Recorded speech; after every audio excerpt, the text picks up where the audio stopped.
tunasema wewe tena alafu tena niwapongeze kwa sababu ya kuamini uongozi wa kina mama.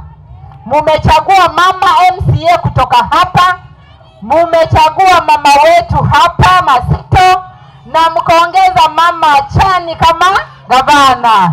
Na tunasema hiyo ni uongozi bora wakati ambapo tunaona wamama wako imani na wamama wenzao. Si ni kweli? Alafu ya pili, kule kwetu tukipika chapati tunapika side zote. Na mimi najua nyinyi huku ndio mnapenda mapochopocho, chapati mnapika sana. Si ni kweli? Kwa hivyo mkipika upande moja si mnaongeza ingine. Kwa hivyo mama Achani tunamuongeza nyingi. Alafu mama wetu Masito tunamuongeza nyingi. Alafu MCA wetu pale tunamuongeza nyingi. Nataka niongee kuhusu femicide. Kwa sasa wasichana wetu wanawawa sana. Na hii maneno lazima tuongee na watoto wetu. Nataka nishukuru Waislamu kwa sababu mnakubali talaka. Kwa Kikristo haijakubalika kabisa. Lakini wasichana wetu wanawawa kwa sababu ya kujaribu kukaa ndani ya ndoa wakati ndoa imekataa. Na kwa sasa tunasema ukiachwa unaachika. Si ndio? Ukiachwa unafanyaje?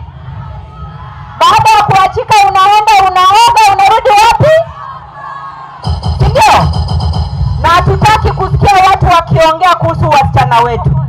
Na wale wanaume ambao wako hapa wananisikia, na kina mama ambao wako hapa wapeleke ripoti kwa waume zao na wapeleke kwa majirani. Tunasema wanaume wakuwe na heshima na wamama. Wanaume walipewa fimbo ndogo na Mungu ya kuweza kupiga wamama nayo. Si ni kweli? Lakini badala ya kutumia fimbo ambayo walipewa wamechukua fimbo nyingine ndio wanapiga naye kina mama. Sasa wanataka tuombe Mungu awanyang'anye ile fimbo ndogo ama wanatakaje?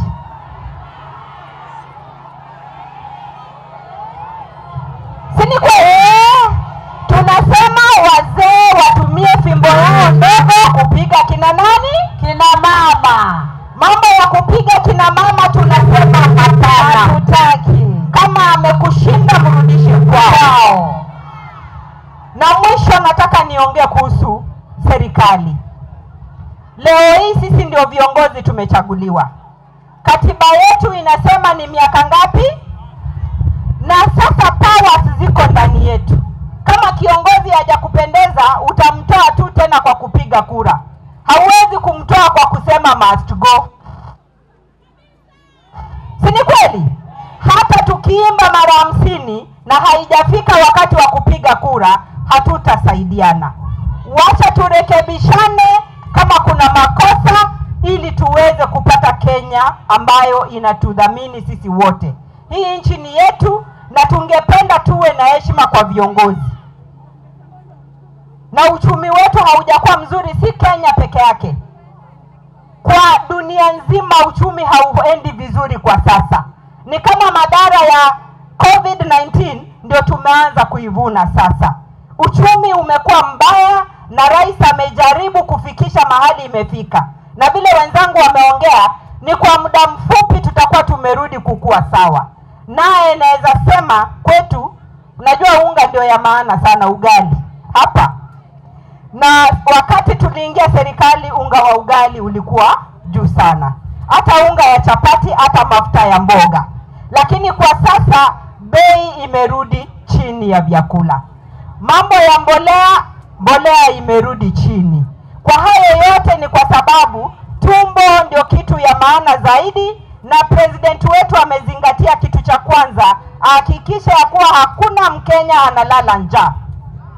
Na ndio sababu bidhaa zimeenda chini. Kwa hivyo tuwe na utulivu na mambo yatakuwa mazuri kule mbele. Kwa hivyo mimi nataka nione salamu za William Samoei Ruto kutoka hapa Kwale. Wale ambao wanasema tusalimie William Samoei Ruto, asanteni sana na Mungu amani awabariki. Asante. Karibu mheshimiwa.